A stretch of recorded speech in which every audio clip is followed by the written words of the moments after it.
नमस्कार मित्रों, एक बार फिर से आप सभी का स्वागत है हमारे इस चैनल में। आज के इस वीडियो में हम सभी लोग टीजीटी और पीजीटी चित्रकला की तैयारी के लिए प्रैक्टिस सेट हल करेंगे। इस प्रैक्टिस सेट में आपको 20 प्रश्न मिलेंगे। ये 20 प्रश्न बहुत ही इंपॉर्टेंट है आपके एग्जाम के लिए। तो चलिए आज के इस प्रैक्टिस सेट को हल करते हैं। अगर आपको वीडियो अच्छा लगेगा तो वीडियो को लाइक और शेयर ज़रूर कर दीजिएगा। और अगर चैनल पर आप नए हो तो चैनल को सब्सक्राइब कर लीजिए। तो सबसे पहला प्रश्न देखते हैं, प्रश्न नंबर 1। चोल काल में ठोस धातु की ढलाई के लिए इनमें से कौन सी विधि उपयोग में लाई गई? बताना है प्रश्न कि चोल काल में जो ठोस धातुएं होती थी उसकी ढलाई के लिए कौन सी विधि का प्रयोग किया जाता था। ऑप्शन है फाइबर कास्टिंग, दूसरा ऑप्शन है मोम निकालने की प्रक्रिया, और तीसरा है पटीना, और चौथा है टेराकोटा कास्टिंग। तो यहाँ पे सही जवाब होगा ऑप्शन बी, मोम निकालने की प्रक्रिया, यानी लास्ट वैक्स लुप्त मोम प्रक्रिया के कई चरण होते हैं और इसी से एक कार्य किया जाता है। सबसे पहले किसी भी प्रतिमा का मोम का प्रतिरूप तैयार किया जाता है, फिर इसे मधुमक्खी के विशुद्ध मोम से बनाते हैं। फिर कांस्य प्रतिमा बनाने के लिए कांसे की जो प्रतिमा बनाई जाती है उसमें धातुओं का मिश्रण करके बनाया जाता है, और 3 धातुओं का मिश्रण किया जाता है, तांबा, टीन और जस्ता, तब जाके बनता था। सही जवाब होगा ऑप्शन बी। अगला प्रश्न देखते हैं। अगला प्रश्न है, निम्नलिखित काल में से चोलकालीन कांस्य मूर्तियों के संबंध में कौन सा कथन सही नहीं है? ऑप्शन है उनका निर्माण लुप्त मोम की विधि से हुआ, दूसरा है इसमें कॉपर को उपयोग या प्रयोग ज़्यादा मात्रा में किया गया, तीसरा ऑप्शन है ये अनुष्ठानिक मूर्तियां थीं, और चौथा ऑप्शन है ये आदम का आकार में बनी है। सही जवाब यहाँ पे आपको बताना है कि कौन सा कथन सही नहीं है। तो सही जवाब होगा यहाँ पे ऑप्शन डी, ये आदम का आकार में बनी है। ये बिल्कुल सही नहीं है। अगला प्रश्न है, गोमतेश्वर की केवल एक ही पत्थर से बनी मूर्ति की स्थापना कहाँ की गई थी? दिए गए विकल्पों में से चयन करें। ऑप्शन है तिरुवन्नामलाई, दूसरा ऑप्शन है कुंभकोणम, तीसरा ऑप्शन है श्रवणबेलगोला, और चौथा ऑप्शन है मैसूर। तो सही जवाब यहाँ पे होगा ऑप्शन सी, श्रवणबेलगोला। तो गोमतेश्वर मूर्ति श्रवणबेलगोला में बनी है, जो कि पर्यटकों के लिए बहुत काफ़ी पहली पसंद है। यह मूर्ति पूरे विश्व में एक पत्थर से निर्मित सबसे विशालकाय मूर्ति है, और इस मूर्ति को गंग वंश के राजा राजमल्ल एवं उनके सेनापति चामुंड राय ने बनवाया था। चलिए अगला प्रश्न देखते हैं। चट्टान के बड़े टुकड़े पर निर्मित उभारदार आकृतियां अर्जुन की तपस्या का गंगा अवतरण कहाँ पर स्थित है? ऑप्शन है मदुरै, कन्याकुमारी, महाबलीपुरम या तंजावुर। सही जवाब होगा यहाँ पे ऑप्शन सी, महाबलीपुरम। अगला प्रश्न देखते हैं। बीकानेर शैली में चित्रित चित्र झूले पर कृष्ण के चित्रकार कौन है? ऑप्शन है मोहम्मद नूरुद्दीन, साहिबुद्दीन या अली रजा। तो बीकानेर शैली का एक प्रसिद्ध चित्र है झूले पर कृष्ण, इसको बनाया था नूरुद्दीन। ऑप्शन बी बिल्कुल सही होगा। अगला प्रश्न देखते हैं। ट्राइबल मेटल कास्टिंग के लिए जाना जाने वाला क्षेत्र कौन सा है? तंजौर है, बस्तर है या वाराणसी है या मोलेला है? तो यहाँ पे सही जवाब होगा ऑप्शन बी, बस्तर।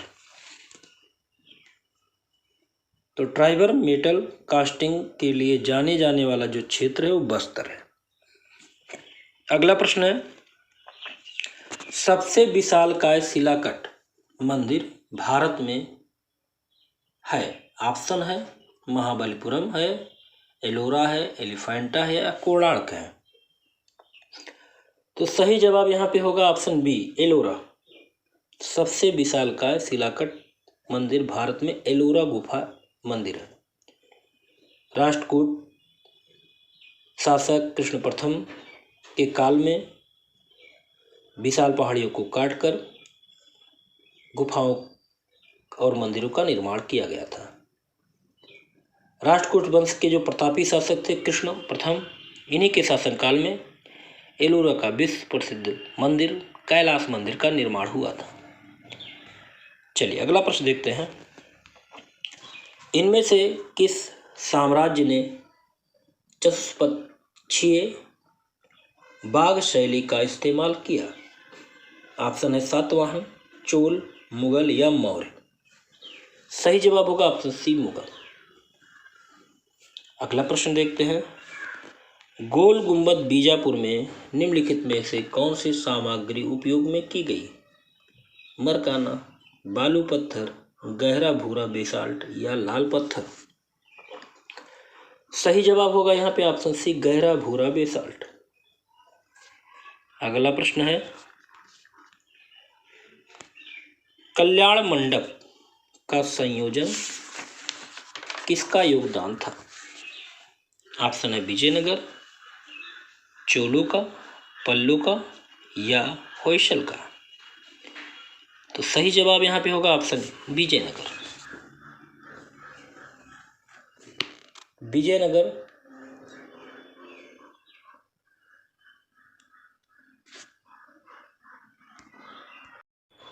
में नागर शैली में निर्मित मंदिर दक्षिण भारत में कई स्थान पे पाए जाते हैं।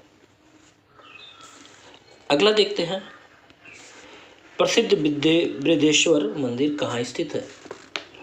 ऑप्शन है तंजावुर, गंगाईकोंड चोलपुरम, कुंभकोणम या मदुरै? सही जवाब होगा ऑप्शन ए, तंजावुर। बृहदेश्वर मंदिर या राजराजेश्वर मंदिर जिसको कहते हैं, तमिलनाडु के तंजौर में स्थित है। अगला प्रश्न है, दिलवाड़ा के बिमल शाही मंदिर को किस मुस्लिम शासक के आक्रमणों से नुकसान पहुंचा था? ऑप्शन है मोहम्मद गोरी, बाबर, अलाउद्दीन खिलजी या औरंगजेब? सही जवाब होगा ऑप्शन सी, अलाउद्दीन खिलजी। अगला प्रश्न है, महाबलीपुरम का समुद्री किनारे पर बना मंदिर सोल टेम्पल किस राजवंश के शासनकाल में बना? ऑप्शन है चालुक्य, पल्लव, पुलकेशिन या शुंग? सही जवाब होगा ऑप्शन बी, पल्लव के शासनकाल में बना। अगला प्रश्न है, राम किंकर बैज की मूर्तियां ज्यादातर बनाई गई हैं। ऑप्शन है टेराकोटा, सीमेंट, पीतल या प्लास्टर ऑफ पेरिस से? तो राम किंकर बैज की अधिकतर बनाई गई जो मूर्तियां हैं वो सीमेंट के माध्यम से बनाई गई हैं। और राम किंकर बैज के विषय में आप जानते होंगे, इनका जन्म 25 मई 2006 के पश्चिम बंगाल के वाकुरा के जुग्गीपाड़ा में हुआ था। तो ये प्रसिद्ध रूप से मूर्तिकार थे। अगला प्रश्न है, डॉक्यूमेंट्री फिल्म इनर आई के निर्देशक कौन है? अर्पणा सेन, बिमल राय, सतीश गुजराल या सत्यजीत रे? सही जवाब होगा ऑप्शन डी, सत्यजीत रे। डॉक्यूमेंट्री फिल्म इनर आई के निर्देशक सत्यजीत रे थे। अगला प्रश्न है, इनमें से कौन सा कलाकार पाल गैगुइन तिहतियन कला से प्रेरित था? ऑप्शन है जैमिनी राय, अमृता शेरगिल, अजीत चक्रवर्ती या राम कुमार? सही जवाब होगा ऑप्शन बी, अमृता शेरगिल। अगला प्रश्न है, विख्यात समकालीन भारतीय चित्रकार M.F. हुसैन को उनके खाली स्थान के लिए जाना जाता है? महीन रेखांकन के लिए, मोटे सशक्त रेखांकन के लिए, लयात्मक रेखांकन के लिए या कमजोर रेखांकन के लिए? सही जवाब होगा ऑप्शन बी, मोटा तथा सशक्त रेखांकन के लिए इनको जाना जाता है। मकबूल फिदा हुसैन साहब का जन्म 17 सितंबर 1915 को महाराष्ट्र के सोलापुर जिले के पंढरपुर नामक स्थान पे हुआ था। और इनकी मृत्यु अगर जान लें तो क्यों इम्पोर्टेंट है, 9 जून 2011 को इनकी मृत्यु हुई थी लंदन के ब्रैम्पटन अस्पताल में। अगला प्रश्न देखते हैं, भारत माता और संध्यादीप किसने चित्रित किया? ऑप्शन है राजा रवि वर्मा, नंदलाल बोस या रविन्द्रनाथ टैगोर या अविंद्रनाथ टैगोर। सही जवाब यहाँ पे होगा ऑप्शन डी, अविंद्रनाथ टैगोर। भारत माता और संध्यादीप एक चित्र अविंद्रनाथ टैगोर ने बनाया था। अगला प्रश्न है, मारवाड़ महिला पेंटिंग किसकी है? के.जी. सुब्रमण्यम, ज्योति भट्ट, N.S. बेंद्रे या शांति दवे।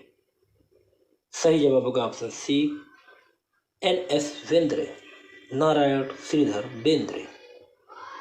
इनके विषय में आपको पता होगा कि इनका जन्म 1910 ईस्वी में मध्य प्रदेश के इंदौर शहर में हुआ था। अगला प्रश्न और इस वीडियो का लास्ट प्रश्न है, सेरेमनी ऑफ अनमास्किंग कार्य इन चित्रकारों में से किसके द्वारा किया गया था? ऑप्शन है शांति दवे, विवान सुंदरम, अनुपम सूद या लक्ष्मा गौड़। सही जवाब होगा यहाँ पे ऑप्शन सी, अनुपम सूद। तो यहाँ पे आपके 20 प्रश्न पूरे होते हैं और आज का ये प्रैक्टिस सेट यहीं पर समाप्त होता है। अगर आपको प्रैक्टिस सेट अच्छा लगे तो मित्रों प्रैक्टिस सेट को आप अधिक से अधिक लोगों को शेयर करें और वीडियो को लाइक करें। अगले वीडियो में फिर मिलते हैं, तब तक के लिए जय हिंद, जय भारत।